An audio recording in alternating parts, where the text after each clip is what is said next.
What is a nonverbal that makes him Harvey? The smile. His smile in so many scenes. Think Oh. about the whole interaction with James Franco at the beginning, from at the You keep subway eating all that cake, you're going to be fat by 50. Oh, God, that to hurts in so bed. much.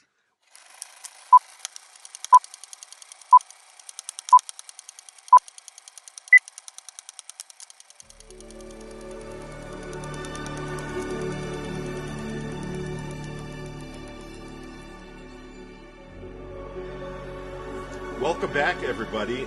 We are.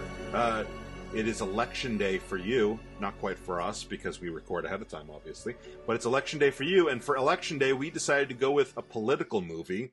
We did. This week, we are going to be talking about the 2000. I am so bad at remembering the exact year. 2008. I was going to say 2008. The 2008 film Milk, which my son thought was about Martin Luther King. He's like, He did. because he's like MLK, right? And I'm like, no, it's the actual word milk, but it's not about like leche. If anything, it's a guy's name. There's a guy Yeah. named Milk.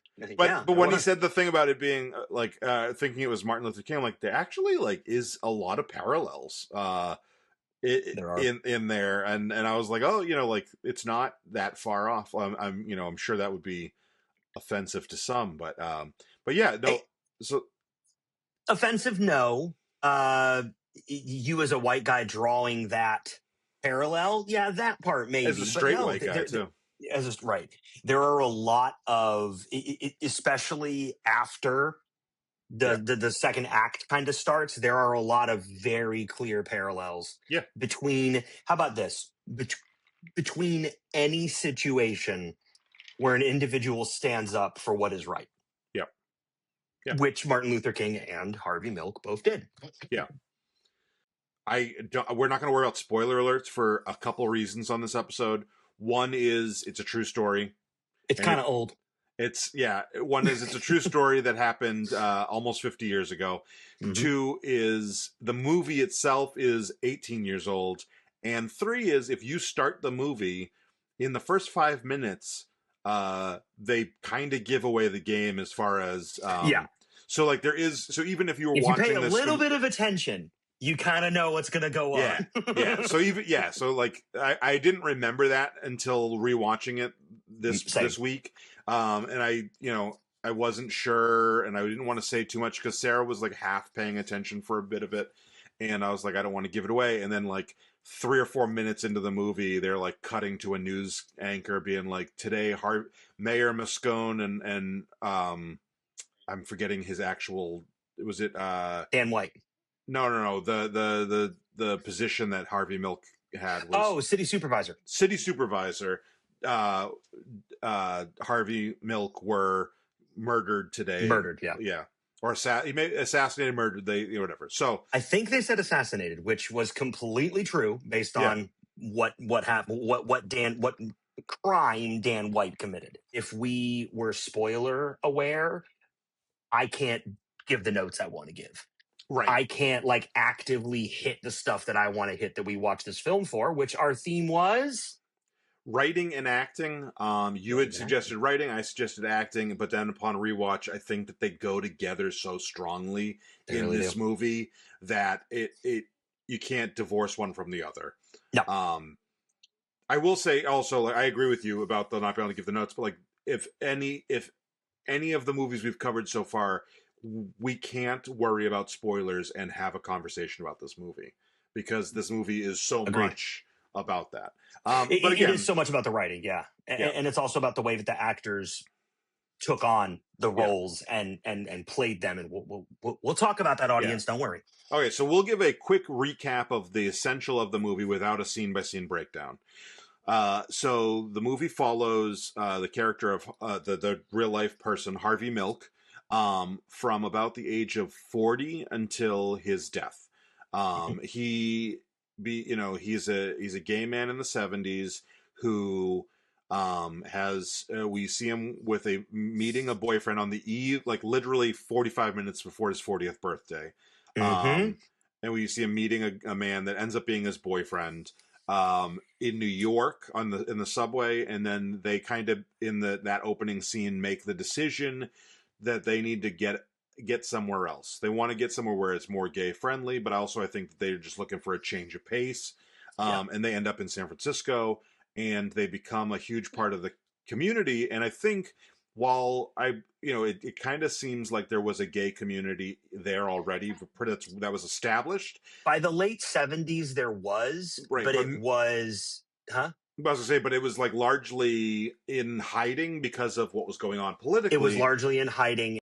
But in the movie depicts it as him being a big part of why that was even the case. Why it shifted to that, yes. At one point when he's literally like, I think it's during the moving process, he's opening his store, or he's trying to get a lease on the storefront, and they're like, if you open up, we will close you. We will call the police. And so like it's not the shop owner across the street. Yeah, it's not I wouldn't say it's gay friendly, and and obviously, not friendly. This is all about the gay rights movement, gay civil rights movement, but also like in the case of this situation, you like it's still it's like that weird line of closeted and out. Not closeted individually, but like the community being closeted and out. And so when they see somebody like Harvey with his boyfriend, there is like, no, you're not welcome here. Even though there was immediate disgust in the very, very early parts. The scene that you're mentioning or you're referring to is when he's opening his shop, and he's like, "Hey, how do I become a member of this association?" And the shop owner that by the way, eventually, when Harvey's campaign gets swinging, all of his gay friends drink there. Oh yeah. And Harvey goes and checks on them. They're like, "Hey, how are all my friends?" I actually think he uses a derogatory term, a slur. Yeah. He's like, "Hey, how are all my friends being treated here?" He's like, "If they keep drinking, you'll keep coming." And then the guy's like, "They're fine, Harvey. They're fine." Like the community was aware. The community was aware of what of the situation. They were aware of the sexuality of these individuals. The individuals were less wanting to hide it by this time in history than the other parts of San Francisco, where there were very wealthy or very well-connected individuals that were gay, but they would never speak of it. And only a few maybe knew they were gay.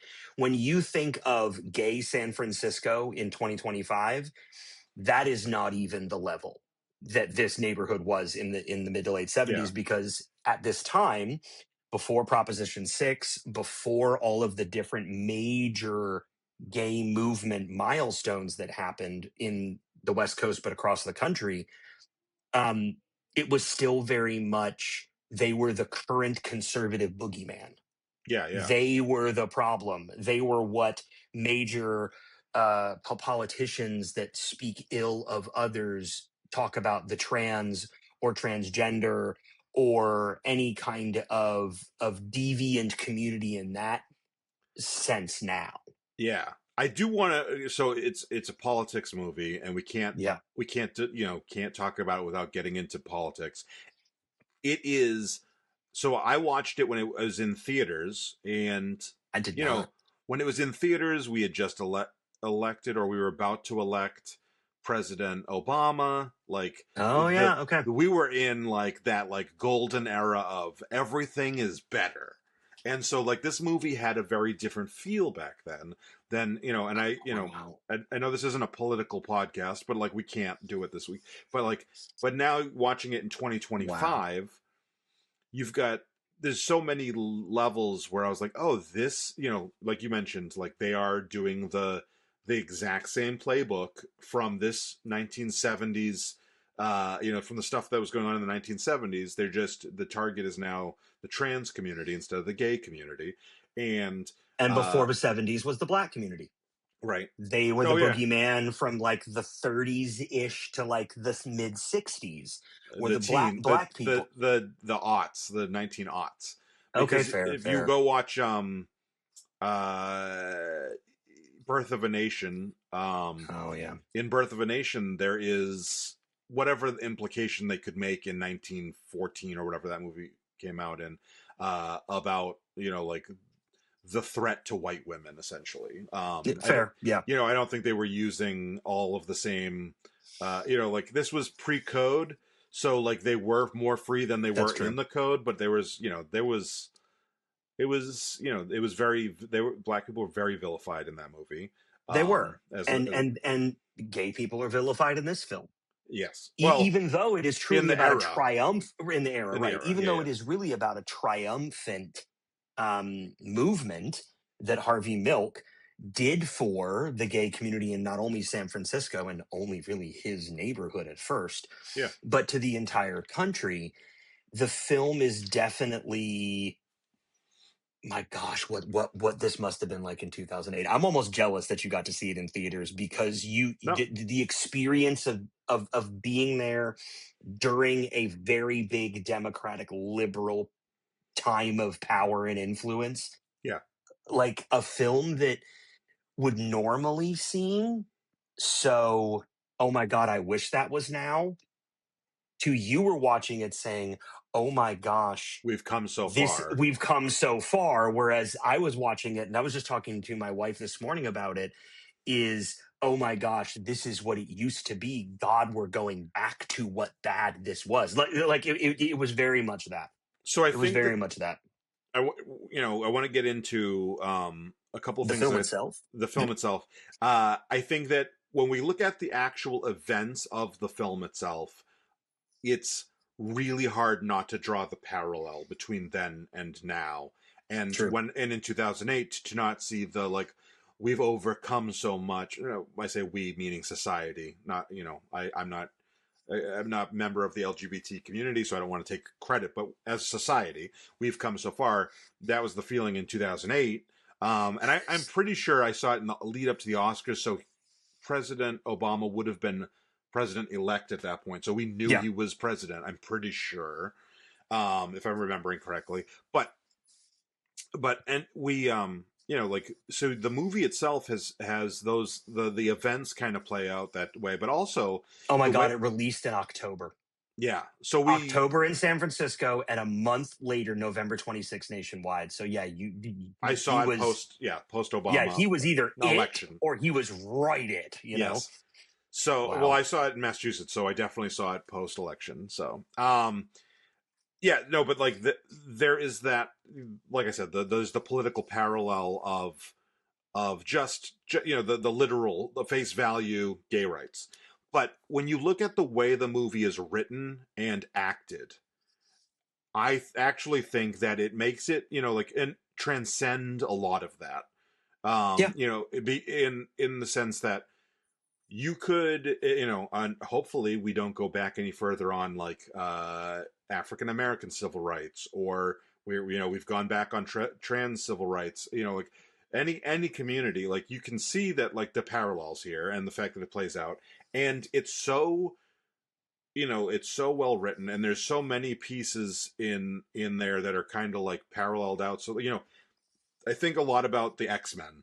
The X-Men starting off when it was written as a comic was Professor X is Martin Luther King and Magneto is Malcolm X. And it's like, we have this issue that, we have different... This general issue of justice. We have we have this general issue of justice, and we have two different takes on how to handle it, and it was it started off as a civil rights allegory, and then it became a gay civil rights allegory. When the movies came out in 2000, they were a gay civil rights allegory, including like, I don't know if you remember the line, it might have been from the second one, where Iceman's family say, "Have you tried not being a mutant?" Like, it's...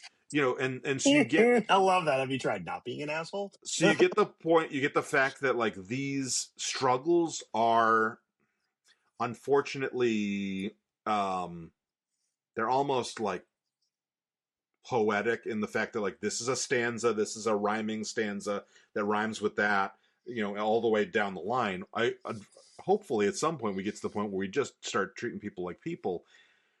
But that's what I loved about this movie. If the acting, so acting, we have a lot of a lot of gay characters played by a lot of straight men, Yes. and we have a couple of straight men played by gay actors in this too. So Yes. the mayor, Moscone, I might be saying that wrong, is played by, and I'm totally spacing on the act, Victor Garber, I think is his name. I'm looking it up right now.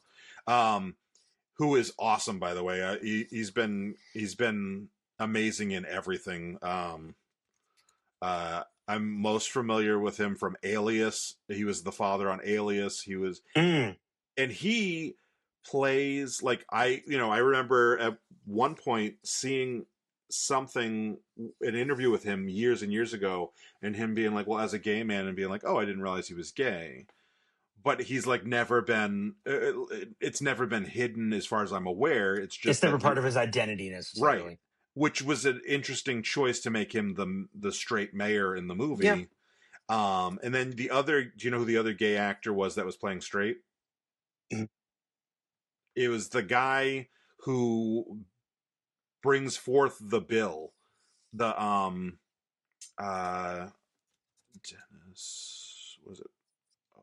Dennis O'Hare Okay. plays, I'm looking up what the character's name was. He was the one who brings up Prop 6 Oh, in okay.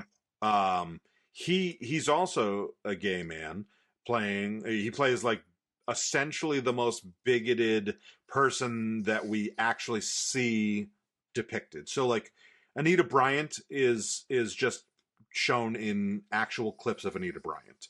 Like there's no one playing Anita Bryant. So Right.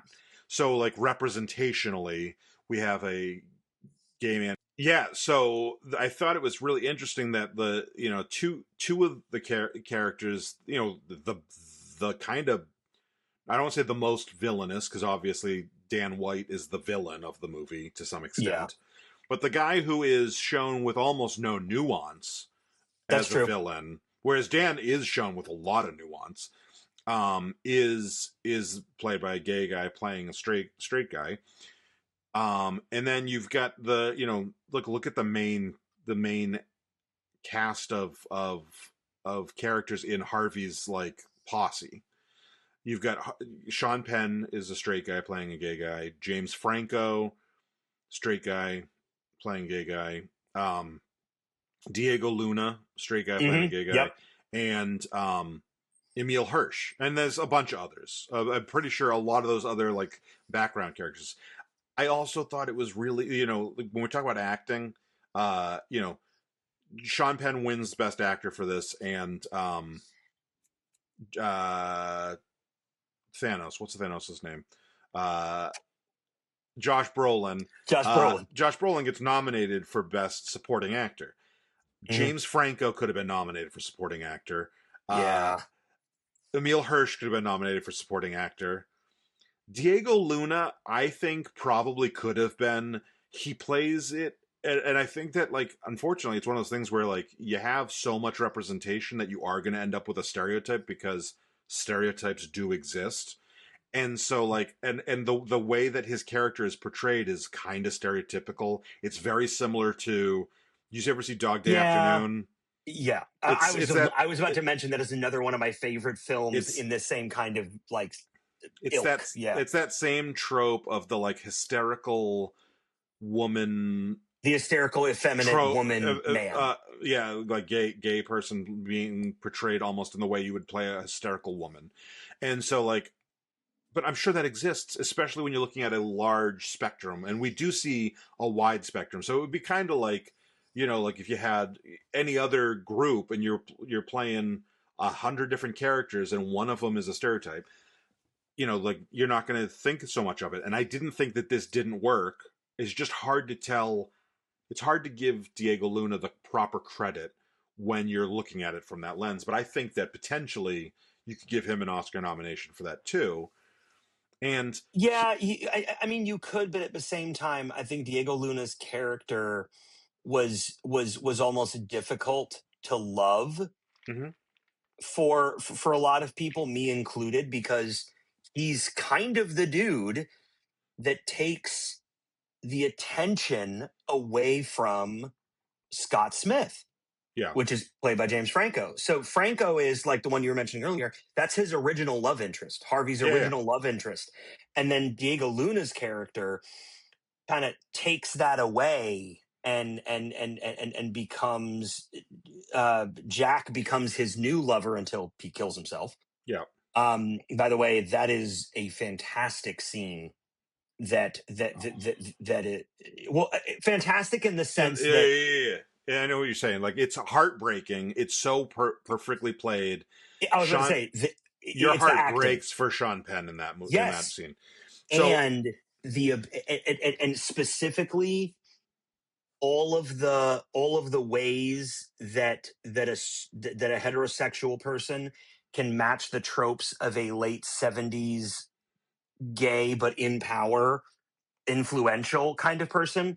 So many of his light touches, his mannerisms, even when grieving, mhm, even in a very tense situation, mhm. it is so hitting every single quality acting of playing a gay person, and not just the obvious, I don't mean to be rude, limp wristed effeminate, much Yeah, yeah, like Jack Lira's character yeah. was, or much like Diego That Luna's character was. that was gonna be my next point, which is I think that something that comes across really well in this is that all those three characters that I said, the three actors that could have, okay, Sean Penn, James Franco, and Emile Hirsch are all Emil in. more than Brolin? I think Emile Hirsch is amazing in this. Um, I actually, when I remember seeing the first time I saw it, I was like, how did Josh Brolin get an Oscar nomination for it? Rewatching it, I get it. Yeah. Rewatching it, I get it. But I Okay, still, rewatch I can get it, but okay, I like but Emil better in this yeah, film but than Josh Brolin, but Emil right, Hirsch wasn't as well known as Josh Brolin at this right, time. yes. And what I was going to get to though is so Josh Brolin doesn't fit into the category I was about to say, which is those three are they're playing gay believably, and they're playing, but they're not playing it stereotypically, and I don't think That that believably part. They're you're not playing it you're they're not playing it not in focused comedy. you're not focused on the performance of them being gay. You're focused on the No. performance of them being human. The only Yes. thing that brings Good. attention to it is that I know who all three of those actors are.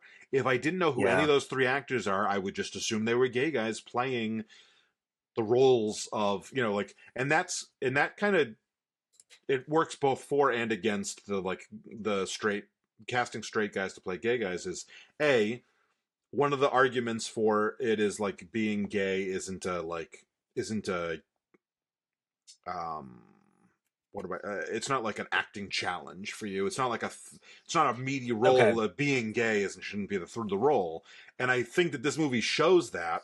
But that also is why, that's the argument for casting gay people to play gay people, is like, no, the role, the meaty part, the thing that we're focused on here is the civil rights aspect. And Yeah. so it works both for and against, and it's part of the time. And you also have to keep in mind, one of the things that makes this work so well too, and makes you like be okay with it, in addition to it being almost 20 years old, and that was common back then, is you've got a gay director and a gay writer making this movie. And so, like, True. you're not talking about Steven Spielberg, and like, this isn't like, let's just go down Oscar bait lane. This does not. Good point. Yeah. There's enough in here that, like, obviously, in retrospect, it gets nominated for a bunch, it wins a couple, but there is Gus Van Sant is a real I don't want to say uneven, but like he's way more experimental than your typical Oscar nominated director. Gus Van Sant Okay. Okay. Gus Van Sant did Good Will Hunting. Good Will Hunting. I think Psycho. but he also did he's done a lot of stuff that was more he did Elephant. He did Kids. Did he do Kids? Mm-hmm. Oh, I didn't know that. He did My Own Private Idaho. So this isn't a guy who makes movie. There are people who you're like, oh yeah, they're going to get nominated. They're going to make a Best Picture nominee every time. Gus Van Sant isn't that guy. No. He doesn't feel like that. But also, it's so funny. Every time Focus Features comes up in title cards, I'm usually thinking, oh, I'm gonna like this. Mm-hmm. And the fact that Gus Van Sant does a lot of stuff with Focus Features is kind of like, oh yeah, no, that tracks. But you're right. When I hear Gus Van Sant, I don't think you're making Oscar bait. Like, you're not making this for the Academy. You're making this because you want to make a good damn film. Right. And that's what this is. And tell a really important, powerful story, which he does in this. And he, and you can see that there's moments of that experimental, experimentality in this, because it's not. This could have been way more cookie cutter in just its direction and editing. That's true. There's a fair amount of documentary footage in there, and there are, the only thing that strikes me as being like kind of Hollywood about the movie is Harvey's recording the tape. That's the only thing, and I don't mind it. It doesn't bother me, but it is the only thing where it's like, oh, this feels like this could have been someone saying like, how do we make this more accessible? But like, I don't, again, how would you have done it differently?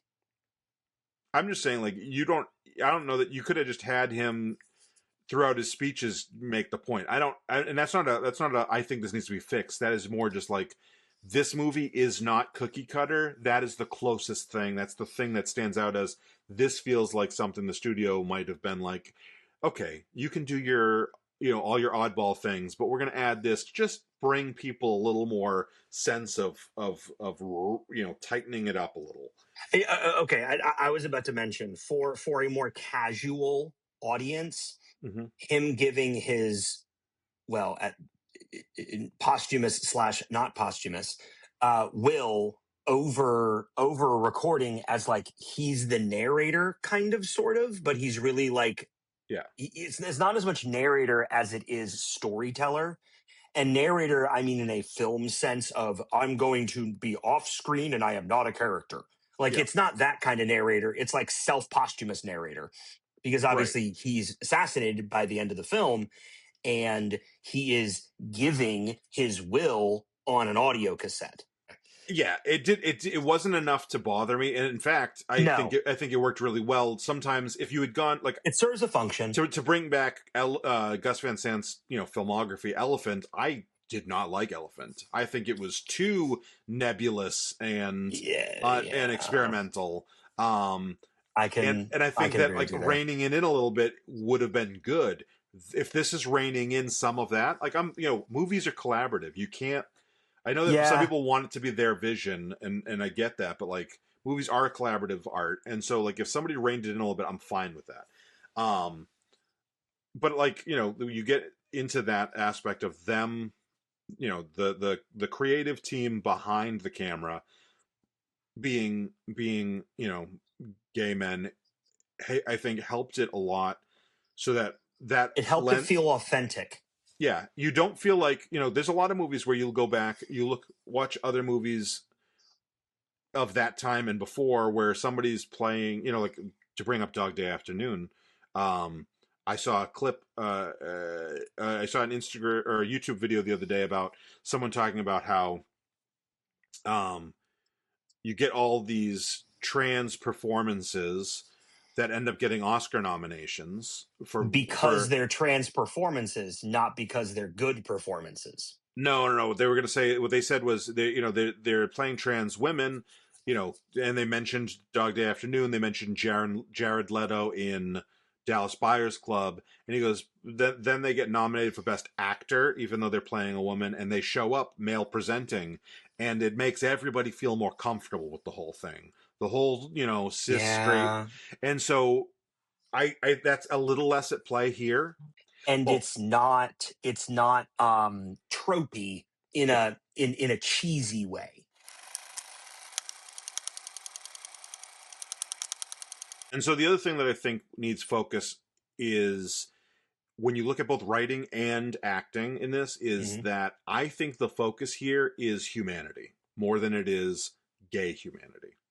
And the thing that shined through on this is it would have been very easy for Dustin Lance Black and Gus Van Sant to write and direct Dan White as complete villain, and it would have been easy for that's true.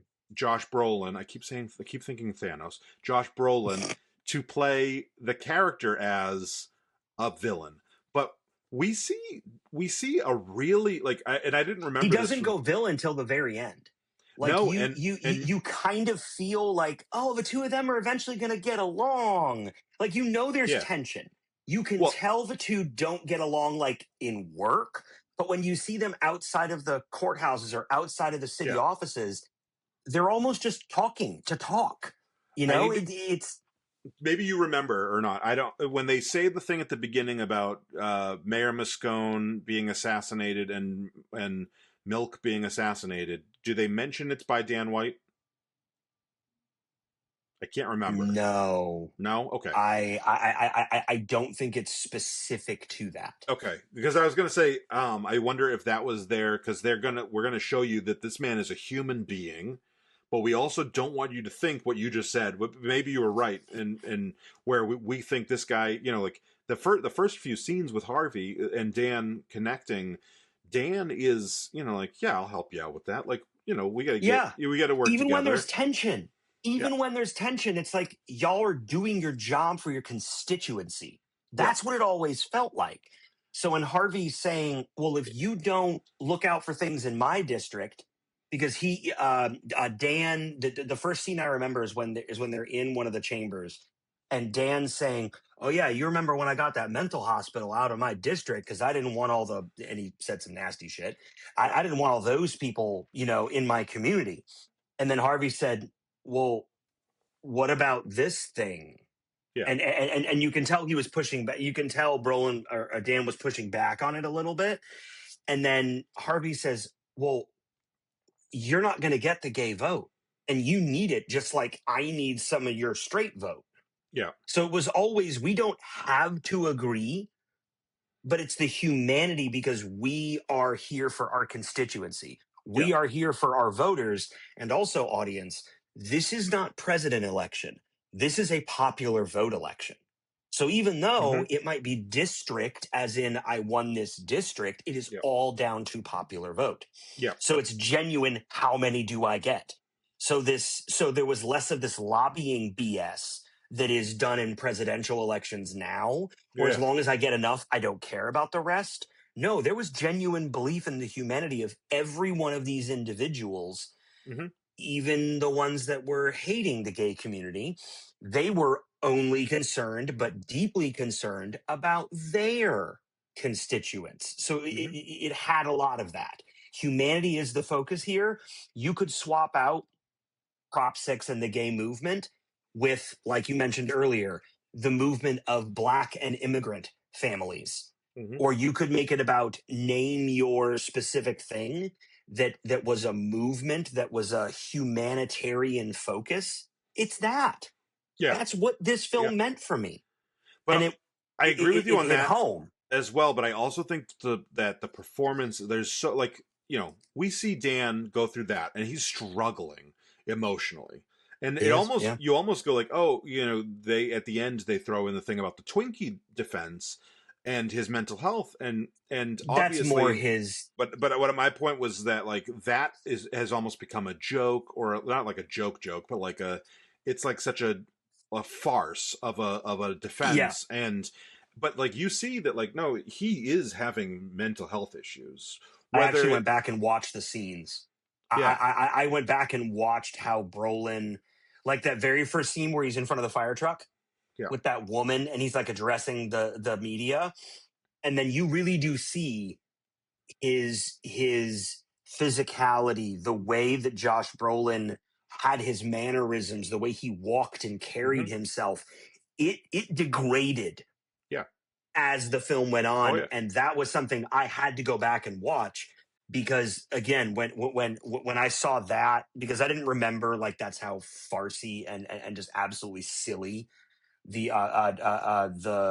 Twinkie defense. the Twinkie defense was, Yeah. but I will admit it was very much of the time. Sure. When they were running the end credits, it talks about, oh, he only served this long of his sentence. Oh, he was released. Oh, they said because he ate junk food, he wasn't in the right mental capacity to make all these decisions. And I remember thinking, of course, that's how they're going to handle the straight person who murdered a gay guy. Of course, that's how it's going to go. He's going to get preferential treatment because he was a well-known person. But let's be honest, audience, if he was just a regular dude, he would have stayed in jail. Yeah. Well, so, and I really liked the fact that they played him that way, but also, like, I don't, from the way that the movie plays it, I don't think he killed Harvey for being gay. I think no, he killed Harvey because he wouldn't endorse him. He killed Harvey because he felt like his life was falling apart, and he blamed Harvey. And I think it was that sense of that ally thing, that privilege ally thing that sometimes happens, where it's like, hey, you're marginalized, and I helped you. Yes. Now it's time to return, and like, so he's like, I overlooked the fact that you're gay, and you backstabbed me anyway. So now, I like that angle. It's not that he's gay; it's that he didn't reciprocate. He's like, I did something for you that I didn't have to do, and I was like, and I think that, like, that's something that's still not in the same level and same way, but something that still happens all the time. And on non-political, I'm sure in social, like, oh, like, you're the cool kid and I'm the nerd, and you think that you're doing me a favor, and then all of a sudden it's like, well, I'm a nerd who has 30 nerd friends, and you're the cool kid who everyone likes but doesn't have any friends. Revenge of the Nerds, a perfect example of that dynamic. The nerds rise up because they get enough notoriety. And Dan White had a lot more notoriety than Harvey to start with. Yeah. But then and he had more privilege, and he assumed his privilege in that too. He did. Of like, well, I was a police. He said he was a police officer. Then he became a firefighter, right? Doesn't he say something? And Harvey's like, he's like, "What do you have a problem with the police?" And he goes, "I don't know. They have a problem with me, but firefighters are great." Yeah, no, they have a problem with me. And I think that you see that same humanity played in all the different characters and in all the different ways. But I think that the way that you can really tell that was the focus is Dan White. But it also the one of my favorite scenes. One of the scenes that reminded me of the humanity of it, that showed me, like, this is the focus, is humanity, not homosexuality, is Scott and Harvey in the scene after Harvey is telling everyone that you gotta come out, and Scott's being like, they're kids, man. And it is like two exes who are amicable talking about, handing off the kid and being like, hey, go easy on him about the baseball like, it is like, Harvey is the one who's like, you guys should be out there hitting home runs, and the other one's like, hey, they're doing their best here. Scott's like, they're doing their best here. And it's and there's this that moment, that scene is perfect. Like, it is and he's like, I miss you. Harvey says, I miss you. And he goes, it's just somebody I'm seeing. And what about, I forget how he refers to Diego Luna's character, but he says something like, what about that? Like, that situation, not like, he doesn't say him, he says that. And then he's like, I don't have to talk about politics. Like, it's just, and if you made it, and it's all done over the phone. They're not even in person. No. They're doing this over the phone. Some of what I just said was over the phone. Some of it's in that, like, alleyway. The front walkway or whatever that's kind of like closed out. And it's a beautiful moment of, like, we're not talking about the politics as much. We're not talking about the sexuality. We're just showing that, like, this is a relationship between two people who love each other, who just can't see eye to eye on their relationship. It's so, like, if you made that a man and a woman, that would be, everyone on earth would be like, oh yeah, like, I know someone who's like that, who them and their ex, like, and they do such an amazing job in so many moments. You mentioned when Diego Luna is found dead and Harvey's, oh my God, like that is the same reaction you'd have if you found your spouse, It is, or yeah. if you found your child, or you found your parent. Like, is that heartbreaking moment of, it doesn't matter that it's his lover.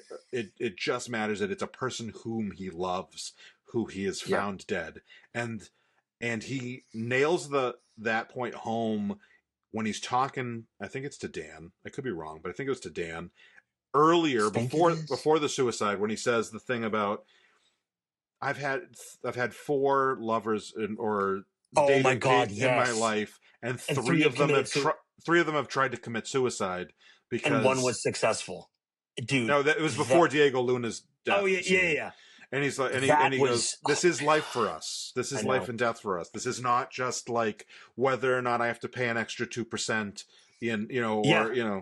or whether or not like there's like the shelters in my community." And also on the humanity side, earlier, Harvey ends up being, Harvey does end up having moments of going too far, I think, in a couple moments. But there is the moment where Harvey says, after he's kind of screwed Dan over on the like deal, he goes like, "Give me something else. I want to help you. I'm here to, I went to your son's christening. I'm here to help you too. I just can't do that for you. Please let me do something else for you." There's so And then his wife much. walks up. Isn't this not an appropriate place to Yeah. talk about this? And then he's There's like, "Oh, I'm so sorry. I'm talking shop." Yeah, yeah.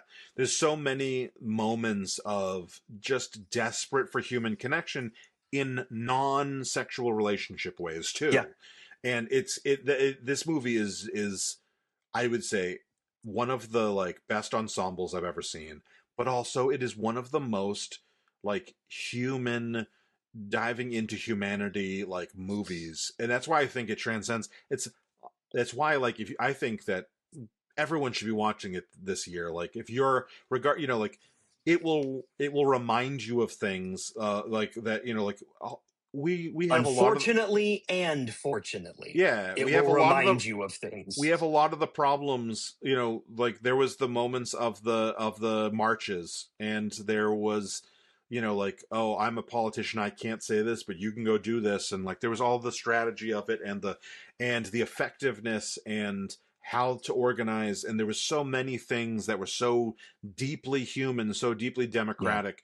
And like, back to your point of, this is a local election, that's the thing that we largely, we talk about this on our other podcast, talking about the big stuff, which is a political slash philosophical podcast, but we talk about it fairly often, which is local elections get forgotten so often, and local elections can be so important. Local elections are where you get some real nut jobs because nobody decides to go out and vote against them or run against them. Local elections are where you can get a lot of little stuff done, and I was just local about to elections mention that. affect you.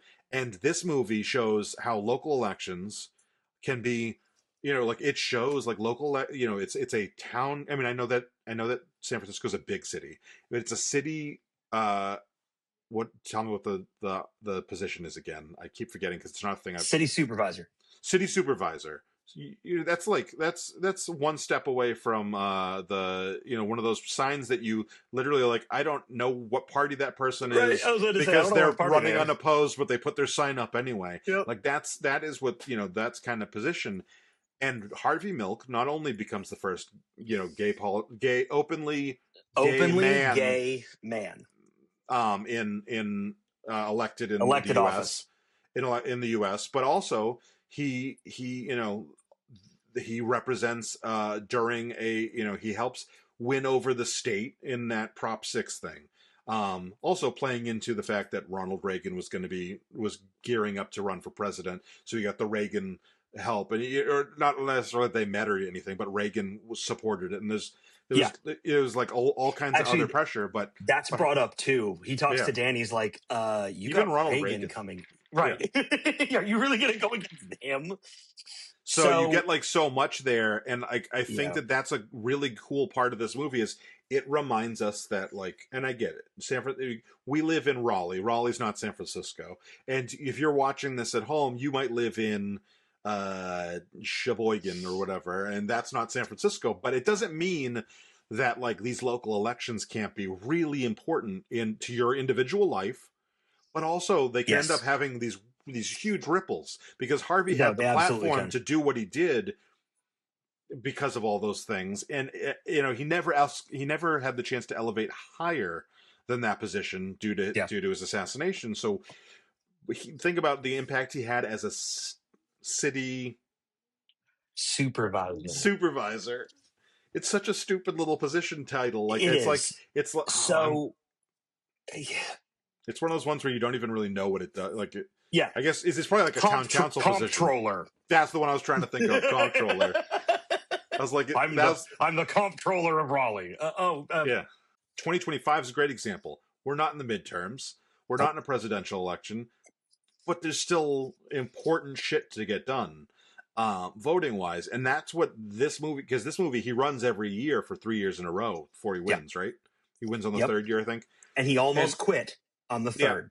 Yeah, and so like it's 75 or 7. Like these are years that like Carter takes office in 76. Mm-hmm. So that means 74 would have been a midterm and 78 would have been a midterm. But like we focus on the 75 election for a bit. Like that is that that was kind of an important part of like this. The political organism is something that we have to nurture all the way up and all the way down. And it can have really important impact. And the fact that you get those scenes, which again, I would imagine that this was a fabrication for the movie, the scenes with the guy, the kid in the wheelchair calling from, I think it was Minnesota. You know what I'm talking about? Yep. He calls him and he says, "Oh, my family, they don't understand." And then Harvey says, "Go anywhere. Yeah. Go to the biggest city near you. Yeah. You'll be safe. Get on a bus, get on a train, get out." Like, I remember that. Yeah. And then when the guy calls him back, I'm 18 this year and I just voted against Prop 6 and I'm alive because of you. And Harvey says, "No, you did that." And right. Yes. Love that line. Love that line. No, so good. You did that. It has nothing to do with me. So that once again, to bring your statement full circle, that brings two things. First of all, it's about humanity, not about the fact that they're gay. And then at the same time, in this film specifically, your local elections have more of an effect on your life than the people who represent you on Capitol Hill, in Washington, and even in your highest level of state office. Yeah. They get all the fanfare, but let's be honest, the only reason Harvey got as much fanfare is because he was a gay man doing it. Let's be serious. If he was a heterosexual straight person, it would get half as much coverage, if any. Yeah. But because he was advocating for the humanity of his people, whether it's the heterosexual woman next to him or whether it's the gay man that was his lover, it didn't matter. He wanted the best for all of them. And that absolutely showed in the way that he ran for office. And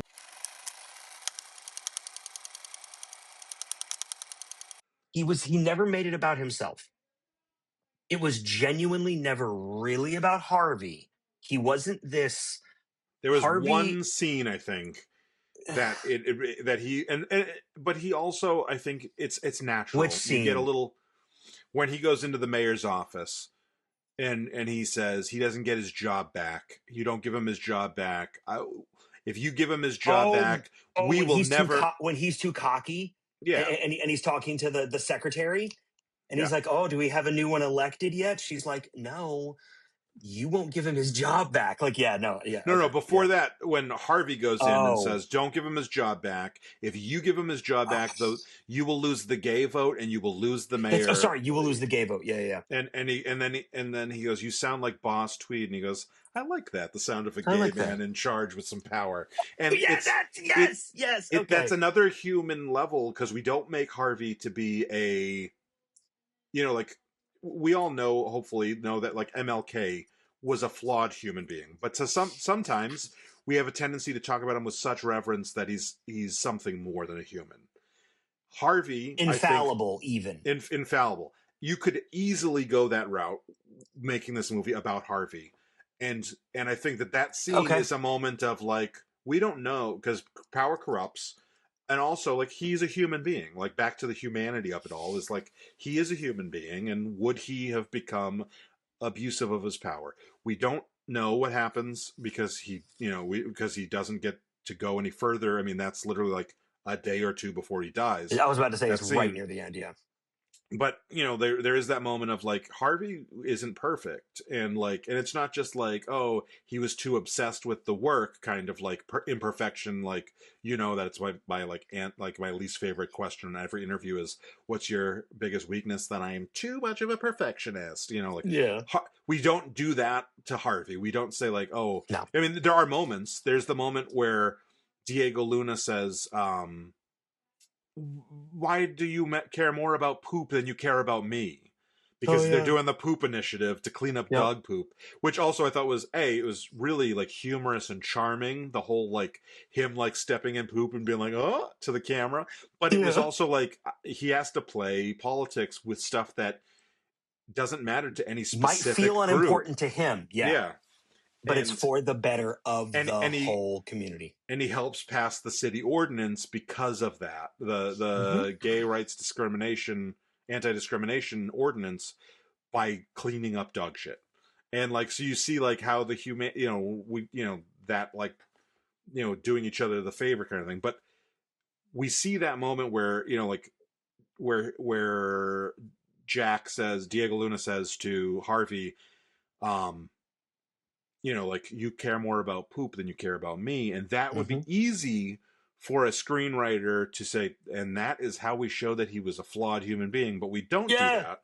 We see him in that moment, like he in that moment he is an asshole. Like, in that moment of he doesn't get his job back. Now, saying he doesn't get his job back wasn't the problem, although there's a little bit of it. Like, you say, he could have played it differently. It's just that, like, that, and then he does kind of say like, you will, if you acquiesce on this thing, which would be super easy and uncontroversial for almost everyone, for you to acquiesce on. If you do that, my entire group will not vote for you. Yeah.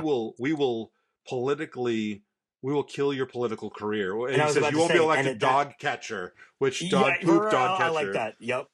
So, and at that point in the film, Harvey did have that much swing. Mm-hmm. At that point in the film, he absolutely wasn't too big for his britches. He might have been acting that way, but the gay vote was that strong Yeah. that it would have crushed Dan White's reelection if he did not Yeah. support support the initiatives of the things that Harvey wanted to have. And you can see Sean Penn's register shifts in his voice and his body language and posture. You can see it change from when he's long-haired hippie Harvey Milk Mm-hmm. to when he cleans himself up. And that scene with him, that scene with him trying on the suit in the dry cleaner is hilarious. I So I don't. almost think it was someone else's suit. Like, it was probably getting tailored, because back then that's where you got stuff tailored, Yeah. as at the dry cleaner. Yeah. But I genuinely thought that was great that Scott's there and he's like, I don't like it. I don't like it. And it was one of those a little bit tropey, like, coming into your new character kind of things. But no, in this situation, it was one of the necessities, because he wasn't going to be taken seriously as the dude with the beard and the long hair and the ponytail and the jeans. Yeah. I want to talk about Sean Penn, because I think Sean Penn's really an interesting case study too. So Sean Penn's amazing in this movie. This might be Yes. one of the rewatching this movie. It's This up might there. be one of the greatest acting performances of all time. Like, that Yeah. is, Daniel Day Specifically for Lewis. Sean, it's like my top 3 of Yeah, oh his yeah. ever. I would say Daniel Day Lewis in There Will Be Blood, De Niro in Raging Bull, and Raging this. Bull, Like, yeah. I think those might be my 3 favorite performances of all time. After rewatching this, Sean Penn, I watched One Battle After Another in theaters a few weeks ago, and what a weird juxtaposition that is, to watching this movie, because Sean Penn plays like almost the polar opposite of this character, and he does it really like. I think there's a chance he gets nominated this year for it. Like he is great in that movie. That movie is also some of the acting because of the content. If you haven't seen that movie, have you? No. No. Yeah, Some of the I've seen the synopsis of it, but I haven't seen it yet. some of it is over the top in a way that fits the movie, right? Okay. So like he specifically in that movie, more than almost any other character, is like, I don't want to say cartoonish because that almost makes it sound like it's not a good performance. It's a great performance, but it's not naturalistic at all. Okay. This movie is filled with naturalistic performances. Like you could easily like if it was another actor doing the exact same performance as Sean Penn, that it was an actor you've never seen their face before, like, and you walked by them on the street, you would not think twice that person was playing a part. There, it is seamless and perfect. And then you go see him, and he is playing like in One Battle After Another. He plays like a racist and a tyrant, and you're like, oh yeah, like Sean Penn is almost kind of more known for playing those kind of guys, like Mystic River. What's the one where he Dead Man Walking? Dead Man Walking. I feel like he's a quieter, like macho man kind of character. Like, and then like you have to be able to play Oscar worthy performances on both ends of the spectrum like that is incredible. And so like when you talk about Oscars, I get frustrated sometimes with what people talk about performance wise. So I'll give you an example. For years and years, everyone would talk about Leonardo DiCaprio not having won an Oscar and how he deserves an Oscar. He deserves an Oscar. And I'm like, well, first of all, I'm usually, when I'm talking to people, I'm the only one who's seen all the performances, and I don't think so. But also, a lot of times people mistake most acting for best acting. And Leonardo DiCaprio just because you do it a lot. Yeah, just because you do it a lot doesn't mean you do it well. Well, and I think Leonardo DiCaprio is a good actor, but he's also like chewing the scenery, and we have a tendency to think of that as acting. And like the other two examples that I mentioned of my top three performances are kind of that. Like Daniel Day-Lewis is this transformative, like guy in There Will Be Blood, and Jake LaMotta, Robert De Niro playing Jake LaMotta in Raging Bull. He gained 80 pounds, and he did all these things, and you think of that as acting, and sometimes subtle performances that are brilliant get overlooked because they're so subtle and brilliant, and that is a testament to their quality. U-turn. I Am Sam. Mm-hmm. Like there's Casualties of War. Yeah. Like there's examples of it is Carlito's Way. Ugh. What absolute top film for me. So yeah, when you see that breadth, that is different acting. Right.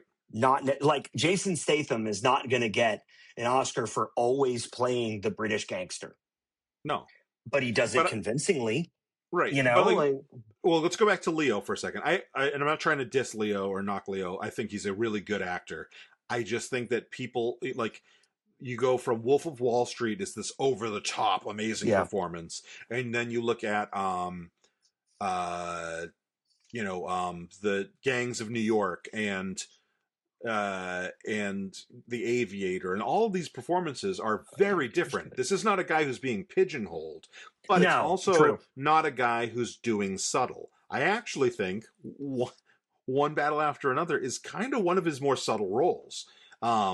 Maybe why I like it so much, because like I think that subtlety is overlooked because it's one of those things of like you know how sometimes it's hard to quantify it's hard to quantify or put your finger on why something works because it's so subtle.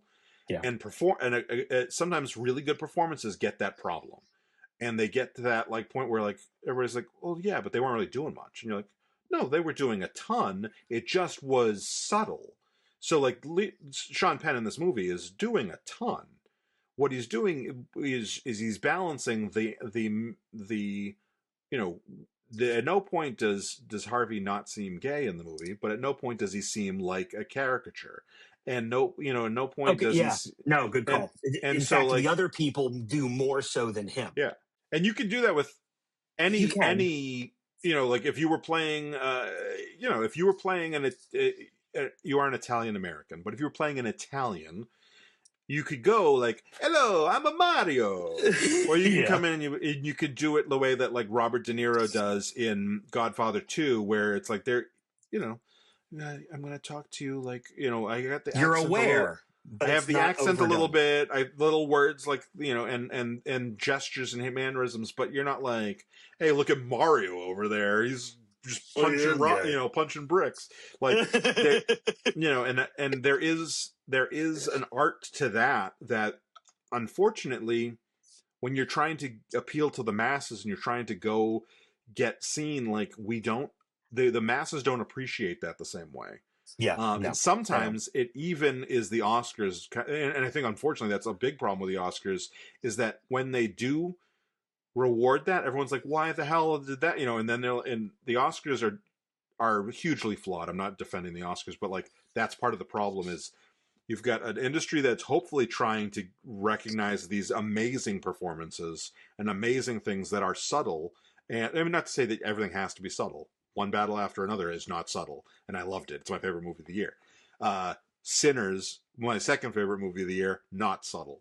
Um, you know, but so like there is this balance when you're doing the art of it all, and this movie does it so perfectly and naturalistically, and like genuinely, like if you had changed the camera style and again not had actors I know who they are, you could have tricked me into believing this was a documentary.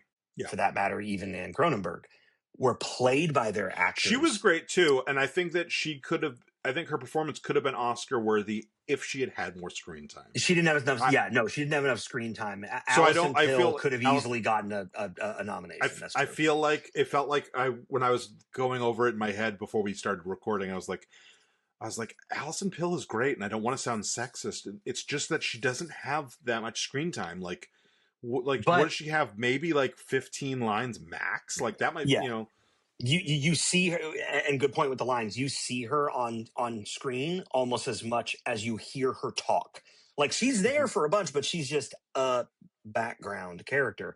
yeah, Like her crisp diction, her dead delivery, no wasted gestures. She plays a late 70s lesbian perfectly. yeah. Like perfectly. The character, the person that she played, is really interesting too. I did a bunch of Wikipedia deep dives into, and the person she played was on a plane to Seattle when Harvey was killed, and her family was at the airport waiting, and they were like, because she had just come back. It was only 2 weeks after the Prop 6 thing, right? That's right. Yep. So her family was waiting for her, and they were like, "He's back," and she went and got on another plane and flew back. And they didn't know who killed him at the time. On the news, they hadn't. So she was going back because she thought there's going to be riots, and we're going to need to quell this. And like she had really like she's still alive. She had a really cool story. But anyway, let's start. Okay, no, perfect segue. When Anne and Scott are are looking at the people marching with their candles, you can tell what you just said is so true because Scott has processed more of it already. Mhm. Anne has not.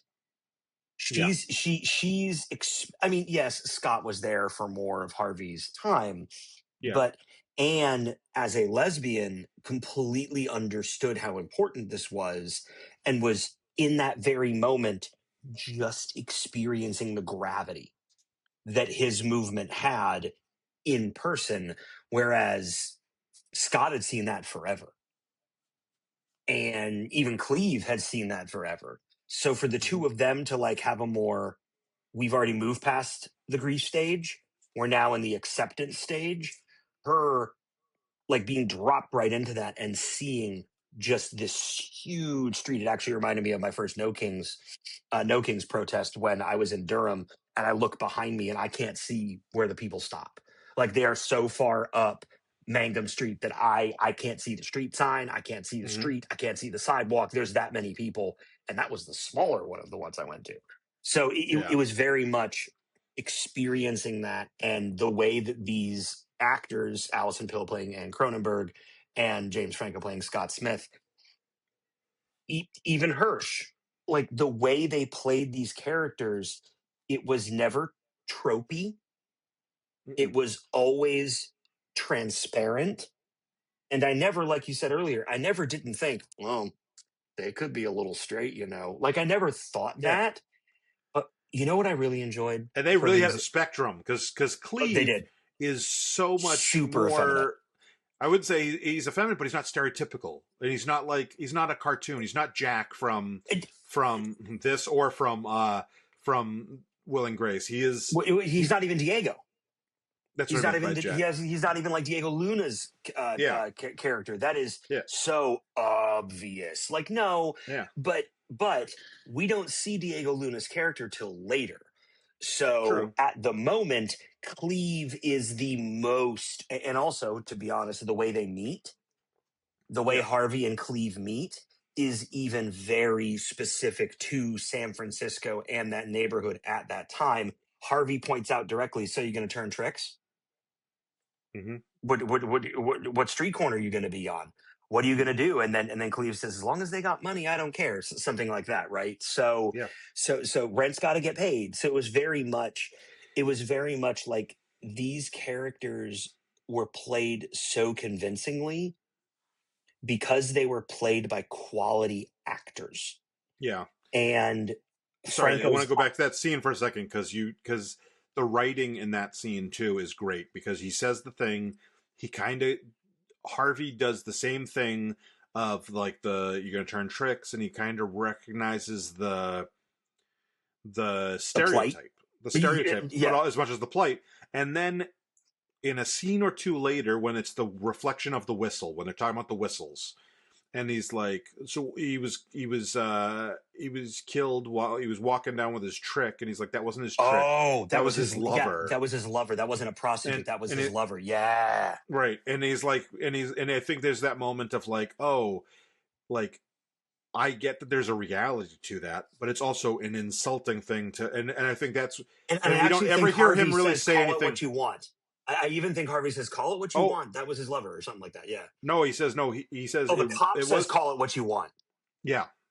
But like Harvey doing that, I think we don't see Harvey have that reaction or that sense that he did with Emile Hirsch or with Cleve ever again. We don't see him dismiss anybody. We don't see him, like there's moments where there's the acknowledgement of the reality of like there are, he says there's more than cruising, then there's more than this, there's more, but like we never see him dismissive, and it's catty and like playful the way he does it with Emile Hirsch. But it's immediately the only two times that I remember tricks being mentioned are right next to each other. It's him saying it to Emile Hirsch, and then it's the cop saying it and him saying that wasn't a trick, that was his lover. And I think that's purposeful, and there's so much, and the whistle's another example of the whistle reflection is another example of this was not Oscar bait. Like you wouldn't put that into an Oscar bait movie. That is not like that. An experimental. I actually like that might have been my least favorite thing was the reflection of the whistle. I was like, oh, this is corny. Then it worked out when he comes down and grabs the whistle. I loved that. I loved the ending. What you just said, it turned it into, oh, this is a perfect way to obfuscate what I'm looking at. Yeah. But then the way that Harvey, while it's being focused on, the way you see his hand come in and pick up the whistle and move it away, it's like, oh, you tied this in. Oh, you use this. Thank you, DP. Yes. Thank you, director. Like I actually think I said I pause because I do this because I'm weird. There's no one in the room when I watch movies usually. My wife doesn't watch them as often as I do. And I remember pausing, like I hit the space bar and I was like, thank you. And just hit the space bar again. I was like, don't make this cheesy for me. And then you picked up the whistle. Thank you. I thought it was cheesy. And then when he picked up the whistle, I was like, okay, you won me. You tied in. You make it make sense.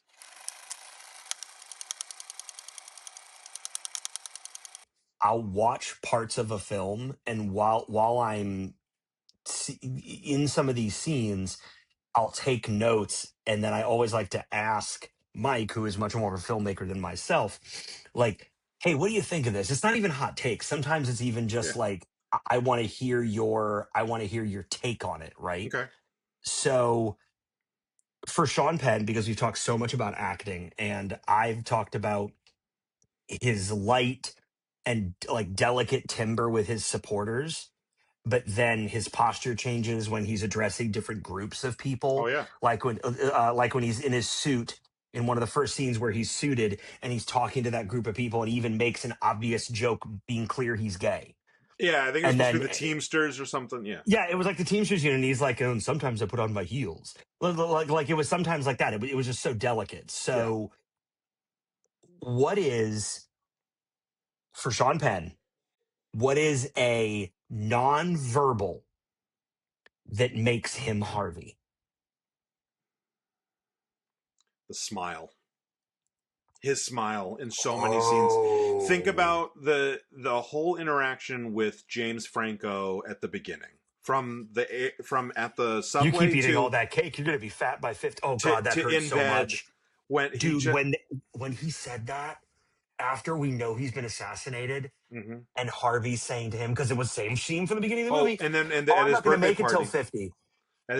he's like, "It looks like you may make it to 50." Yeah, He's like like, at "I his. won't." That But hurt. So anyway, but the so for smile. him, it facial expression, smile. No, Okay, specifically that smile, because he does the smile in a bunch of different times, but like the smile goes from like this is genuine happiness, like that the smile when they're laying in bed, and the flirty smile when yeah. he's like, you don't want me to spend my birthday alone, do you? Like, and there's that like God. shy flirty smile, and then he When, gets in when they're in bed. the subway platform, Yeah, yeah, he's like, "You and don't then want when me to they're in spend my bed birthday." and he's like just smiling at him, like, he's just like, oh, it's almost like I didn't know I could be this happy. That's the smile. It's all It feels good. It and feels good to look at. I agree. yeah, and there is, and that is what propels everything forward. Like that's really important because we see Harvey get to be to take a little risk approaching a stranger on the subway in That's 1970 true. That's true. as a gay man approaching another stranger on the And not in subway, San Francisco. They're in New York when and this not in San happens. Yeah. Francisco. So we see him take a risk, and then we see him get the reward of the moment of life he The wants, reward. and then.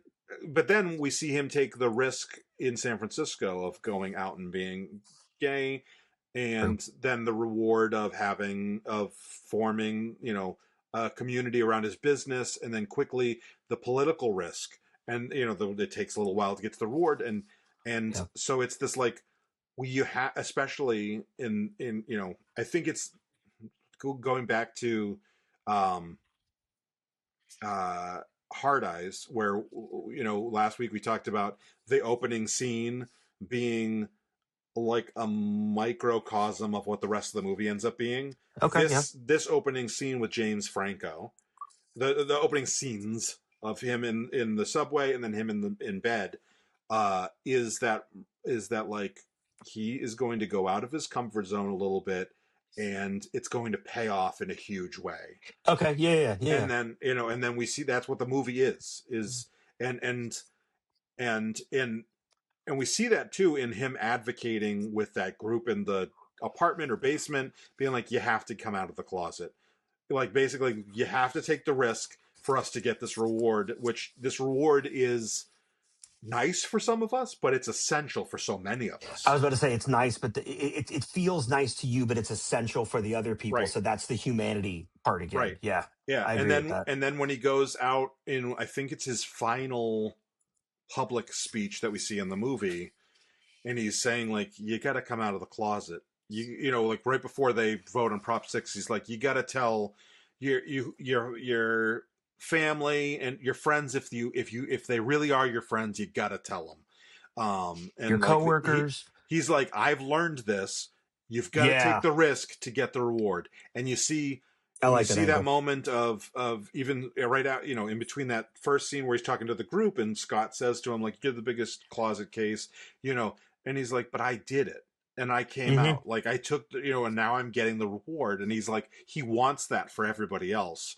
And he has his Yeah. flaws, like I said, like he gets a little over zealous at a couple points, or but like ultimately that's what his whole point is like, he's not trying to take anything away from anybody until that last No. second. Like even with Dan, he's like, what can I give you? I can't give you that because that's going to be political suicide, but I can give you something else. Like, come on, work with me here. I want to, because he's really generous in so many Yeah. ways. And he's like, give as long as you're not a shit to me, I want to help you. And that is so.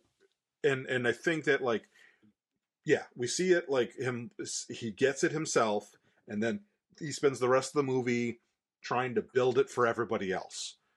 And I really think that's what this is. So next For question. you, I was about to say, so for you, his big nonverbal was Harvey's smile. I like it.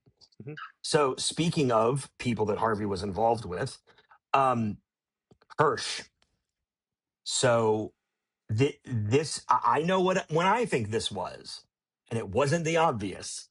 So when does Cleve shift from his kind of jokey comic kind of energy to a strategic stand up kind of like backbone? Well, the obvious is when he's kind of upset in front of Harvey's campaign office, and Harvey's like, "How quickly can you have 1,000 people?" or whatever he says. Mm-hmm. That's the obvious. Oh, that's not the obvious one, I thought. Oh, I thought that feels like the moment where he, like, because we saw him in that the scene together, the not opening, but the first scene together with the two of them, and we don't really see Cleve again until that moment, and at that moment he's kind We of don't see him ready. until we don't see Cleve again until the scene where Harvey thinks he's getting followed. Right. Where that guy gets out of the But car and like Harvey looks behind him like 3 times and Cleve's just sitting in front of the camera store. yeah, that I think that's the scene I'm talking about. Oh, okay. Because he's like upset, and he's like, he broke up with me, and he's like, well, what do let's, how quickly can you have 1,000 people? Because later on he says, how quickly can you have 10,000 people or something? That's But true. like Yeah. they say it twice, but that's the first time, and he goes, oh, I could have 1,000 people in an hour. Like, Yeah. what are we doing? I And remember then that. he kind of like gives them marching order, like literal marching orders to Mm-hmm. get like. But so like that's the scene to me where I think Cleve like is activated. Um, I think that there's hints even in the fact that he keeps going back during that flirty, like he's walking away, like that. Oh yeah, There's yeah. And he Harvey's like like, he's primed already. He's like this, like I'm having fun right now, but like "Where there are you going?" is "Oh, I'm going to move to Arizona. I'm going yeah to move to Phoenix." "Where are you from?" "Phoenix." "Where are you going to go back to?" yeah "Phoenix." No, no, or he doesn't say Phoenix. He said like Colorado or something. I think that Cleve had that moment for me. The obvious moment was when Cleve was anointed to march them when they were rioting hmm after the hmm loss. I So for can't do me, this. that was I'm a the politician. I obvious can't one. do this. You need I'm a to take politician. it. Yes. I also And, like. and he even like, and do you remember? I think it was the Teamsters or something. He's like, they gave me this bullhorn. hmm I Yeah. can't do this as a politician. Th- For me, that's the obvious Cleve gets a spine and goes, yeah. because when you said marching orders, that always felt to me like he was always subservient's not quite the right word, but a supporting, an Yeah. assisting role to Harvey. When Harvey said, "I'm too big to do this. I need you to look like the Well. nutty person that leads them to the steps, and Yeah. I will go, 'My name is Harvey Milk and I want to recruit you.'" Like that's when he could say Yeah. that line. And that for me I like in that scene too that Cleve is worried that he gets it going, and then he's like, "Oh shit, I don't know that I have control of this." Right. It's And almost then so big. and It then got too big. Yeah. so then that's another aspect of the final scene with the candlelit vigil march is he is at the front and he is controlling, and and it's basically passing of the torch like Harvey was, and then Cleve goes on to go from there into that's 78. The AIDS crisis starts 3 years later. That's true. Yeah. Like it's weird to think about it in that way, but like, like I don't know what exactly Cleve did for those 3 years, but like from Harvey Milk's death to the first cases of AIDS is it's probably closer to 2.5 years. Yeah. Because it's, And in fact, in the end credits, some of the people that are talked about died of AIDS yeah, complications soon after yeah, these events historically took place. Yeah. yeah. And so like Cleve becomes the most well-known and vocal like leader of organization of the group, and so to have him see him throughout the movie doing those couple things, and then see him in control of even though there's the white knight, no, white knight riots, that's what it's called. So here's another writing one, or actually, here's the first writing question for Mike, and you actually alluded to this a little bit, so I want more clarity on it.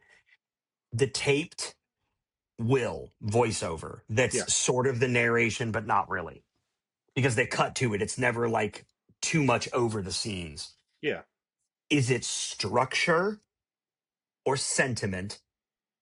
And what breaks if you cut it?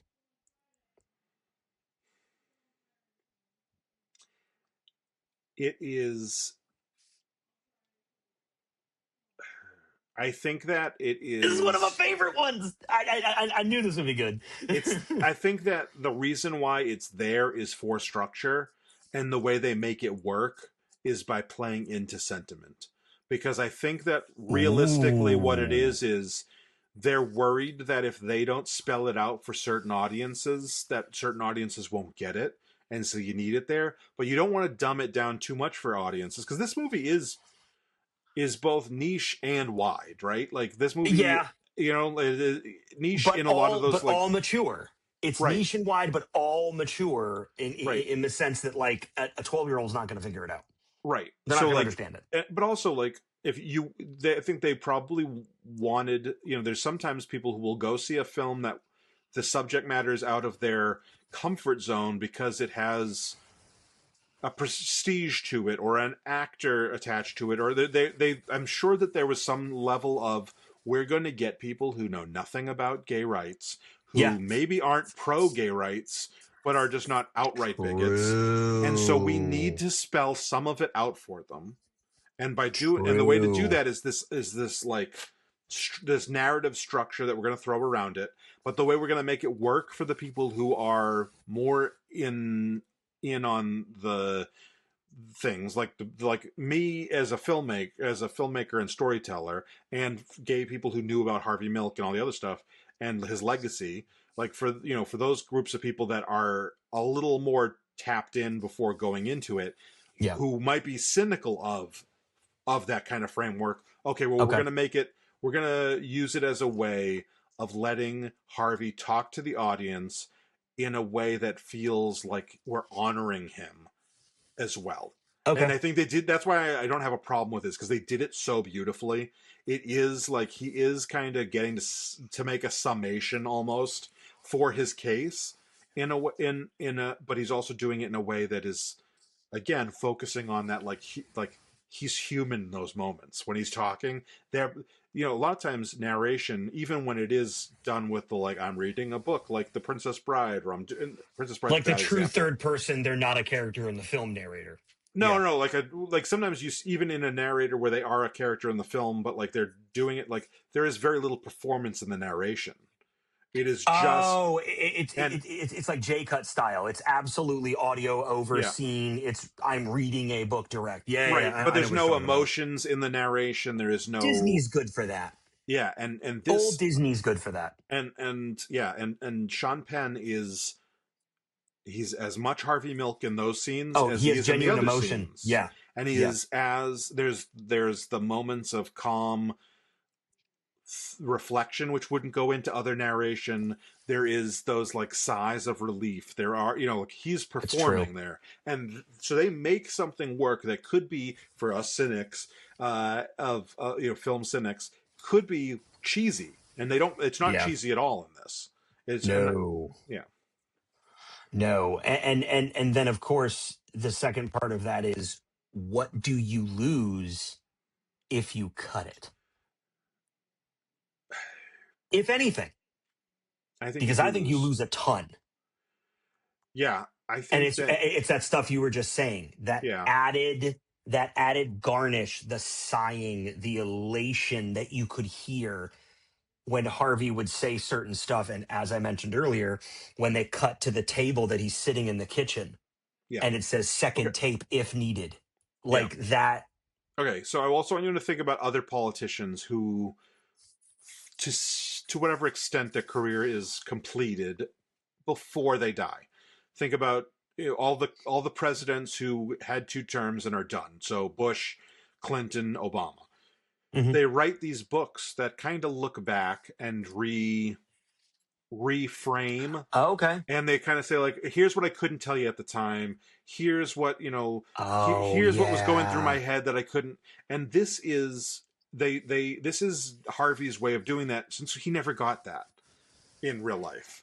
And so like we don't know where he would have gone if he had stayed alive, if he would have been mayor of San Francisco, if he would have like True, what we true. don't know what he would have actually become, and maybe this was as high as he ever was going to go.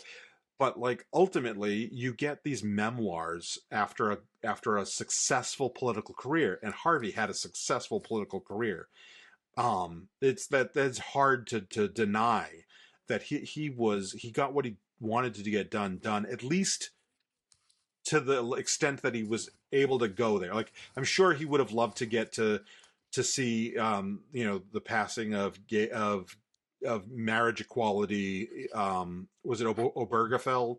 I'm sure he would have loved to see those moments. And Yeah, like yeah, yeah, I'm not sure, like it's one of those things that like the fight's never done, but the goals that he set, he was accomplishing. He was a success. yeah. And so Even when you after multiple failures, yeah, he and when you stuck with it. and successful politicians, and they have a memoir, they have a moment of, this is why I did what I did, this is what I wanted to do with it, this is what I hope comes out of it.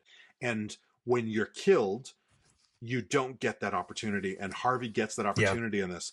Does a straight actor playing a gay icon change the meaning of the rhetoric on screen? And then where do you feel it most? I think it's a total package deal for me. So again, if this had been directed by Steven Spielberg or some other big straight director, had Oh, been it would be written by a different for straight, sure. it would be different. If it was made in 2025 with Made later, yeah. straight director, straight writer, straight actors playing gay, that would be different than, because in 2008 it was still pretty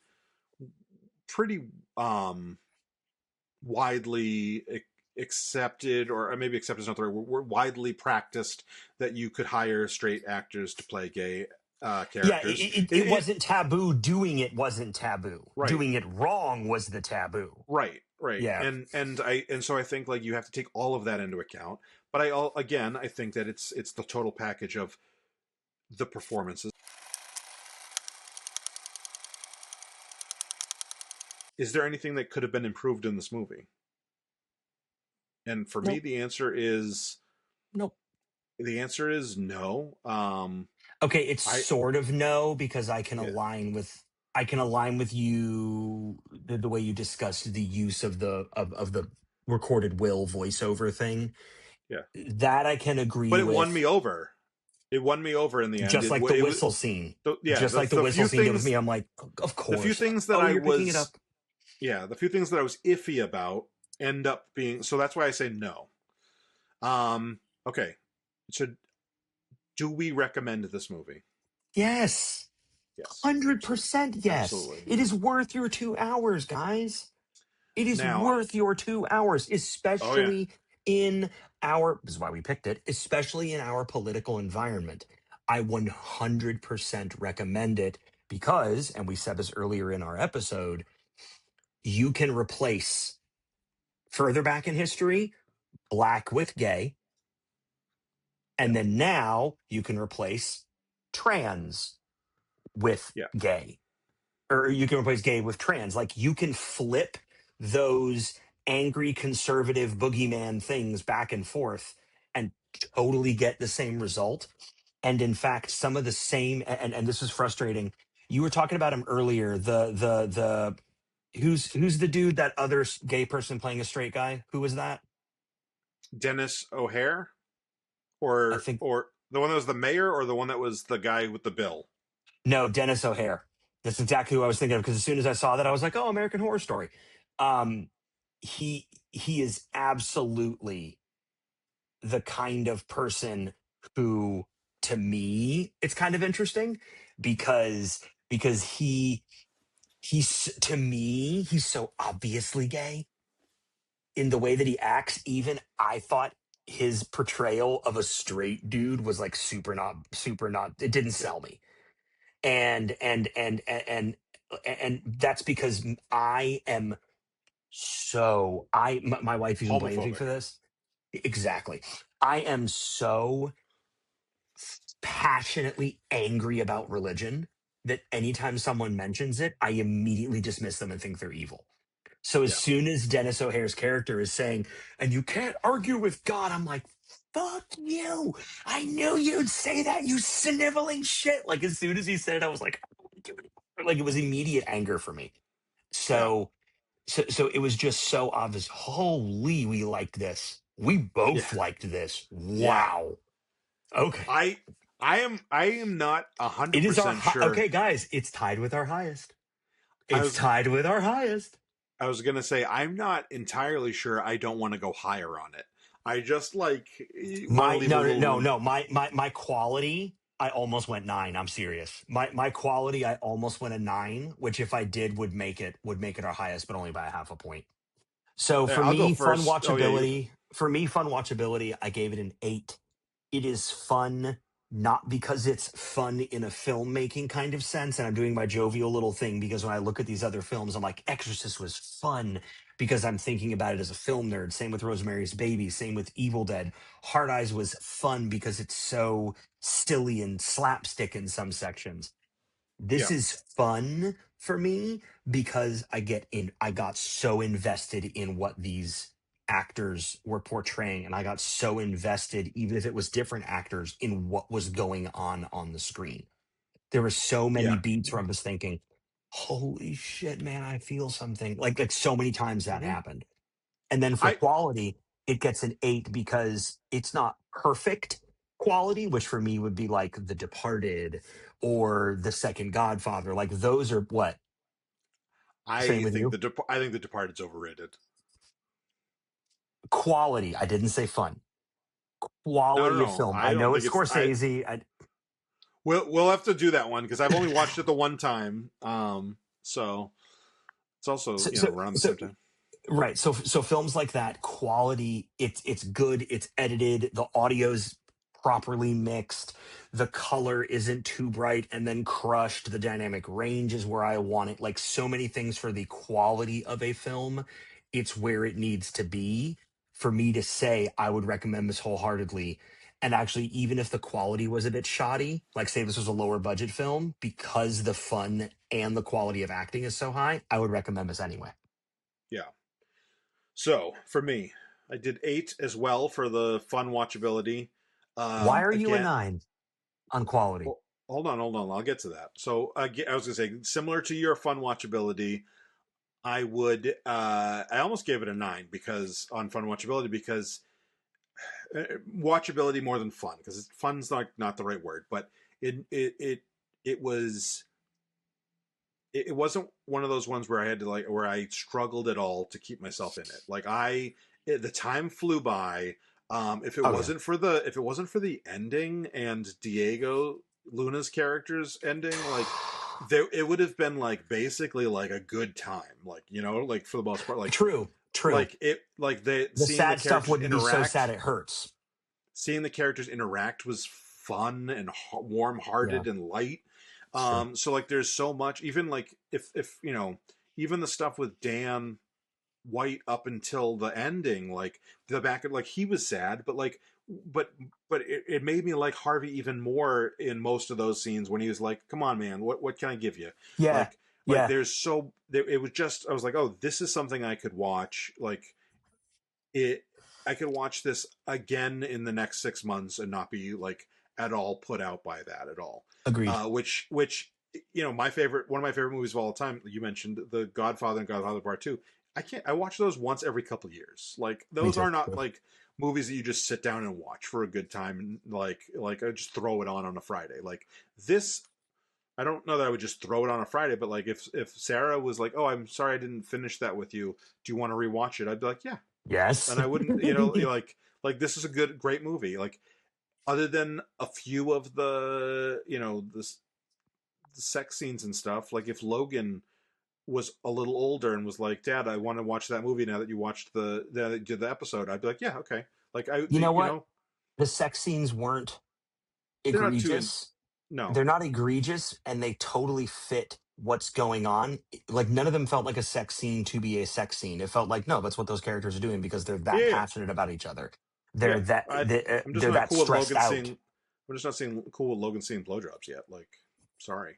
Oh Um, god, it's so funny when the dude comes up and he goes pushes it back down. I yeah. was like, oh Like okay. it's almost exclusively that scene. Like everything else is not that intense. It's just that one I, scene of I was really about to say, do you not want your yeah. son to see two naked man butts? No, Like, is no, that the no. problem, you weirdo? And if it had been a woman, it would. And that if you had Same. reflected it, I would have the same problem. Yeah, same. I Um. agree. Okay, so back to my quality. It's a 9. I'm struggling to not give it a 10 because Whoa. Okay, talk to me. because because it's basically perfect. Like All right. I'm saving 10 because I feel I like know I'm 10. gonna have tens on here, so that's why I'm trying to keep this in scope. Yeah, yeah, like I got to be honest. I there's like even right now I'm like I can't think of a reason why it isn't a 10 like You for you me. should change that. You should if you I'm gonna if yeah, change it change it. There you go. Okay, that puts it as because our top. because genuinely like a thing that I love in TV, storytelling, movies, whatever, is when you make me like something that I didn't start out liking. So even the two things that I thought were flaws, Oh. my point being that when you make me like something that I didn't initially like, I really am a sucker for that. And so the two things that I called out mentally during this movie are those two things that then got not resurrected, but like made whole for me. That's why I think that this movie is amazing. I literally can't think of anything that would change. I can't, I think that acting and performance wise, like this, like I said, If we Sean had a Penn, category for that, this would have been a 10. If it was just straight Sh- acting, I would have given that a 10. Yeah, all day. Sean Penn is in my definitely top 5, probably top 3 acting performances of all time in this. Um, I think that James Franco, I know he's problematic, but he in this movie is criminally underrated. Like the fact that he didn't get like I think he was brilliant. Mm-hmm. I think that I'll agree with that. the screenplay does so much to help us see, like the humanity of it and like all those little things that we called out that like they're trying to play to an audience who knows about Harvey Milk and knows about the gay rights movement, but also is very much like open ended for us who are outsiders to that. Like Yeah. I think this movie's a 10 on quality, for sure. Yeah, and that puts it at my highest ranked in total, but it also puts it at our highest rank by half a point. Correct. And So I will admit that I'm taking full credit for suggesting this movie. you Uh, did. I suggested election because I thought like, oh, it's election day. Let's do election, and I've also never seen election. I haven't this either, was, actually. you had not seen Milk before we started this, right? Nope. I had heard about it. I had heard it was fantastic. I had never committed the 2 hours to watching it, and I really wish I did a while ago. Let's be serious.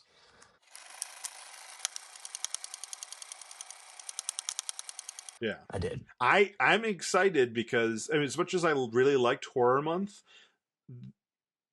this was such a like strong start to out to going off of horror movies. And we have, like, I haven't seen Ratatouille in just as long, if not longer, than I haven't seen Milk.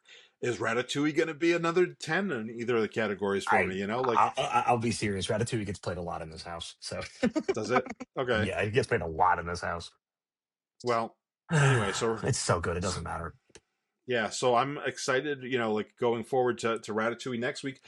I hope that all of you will join us next week to watch Ratatouille. Again, you can watch it ahead of time and listen along. We're gonna have our first guest. My son will Yes. be where have something over his face on screen, and he'll be joining us because we're doing a children's movie, but we're going to talk about the mise en scène of Ratatouille next week. And you'll And need to listen to that episode to find out what mise en scène means. oh yeah, You'll have to tune in to find out what that means and how we're going to apply it. or you could Google it. Yeah, Oh yeah. but you should follow us. And so, okay, so yeah, if you want to get these episodes a little bit early, there's a link below that there's like a pack for the rest of 2025. You can get them as soon as I'm done editing them, which will be a couple days early. If you want to, go follow us on Instagram, that would be great. Cinnamon, I forget exactly how I wrote it out, but CINE-MEN. yeah. So there's some great ways to support us, but also obviously like and subscribe to this. Please. Comment, tell us what you thought about Milk. Tell us if you want to see a movie coming up in the future. Like that would be a great thing for you to do. And I want to just do one last thing, because the day that this video goes out to you is also the day that my first novel publishes. So publication day for Yes. The Dinner Party is today, November 4th. You can buy it wherever you buy books, online at least, and hopefully getting into some stores, but probably not day one. Yeah, it's been getting great reviews, and I think that if you liked this podcast, maybe you'll like the movie, the book. So thank you very And much. you might like our other episodes. If this was the kind of content, if this is the kind of film review and journey you like listening to or watching, go watch our other ones. We did The Exorcist, Rosemary's Baby, The Evil Dead, and Hard Eyes, which some of those films were surprising for us. Yeah, Specifically, the one that I thought was going to be great and turned out to be crap. And actually, wait, was it our lowest rated? I It think it's our was. lowest rated. Yeah. It was the film I talked about. I talked up like a big deal. Was our lowest rated film. Yeah. And just so you know, in case you're worried, like, oh, are all their episodes 3 hours long? No, this is the longest episode so far. So commit to the other ones. Please, You know, please, they're shorter watches. Feel free to use yeah, YouTube and watch it at 1.5 speed, like I watch almost everything. yeah, All right, guys, we appreciate you coming by. Thanks for stopping by Cinnamon, and enjoy a film, enjoy it with your family, and do the right thing for your community. Empathy is not a disease, it's the solution. yep. And if you're watching today, go vote.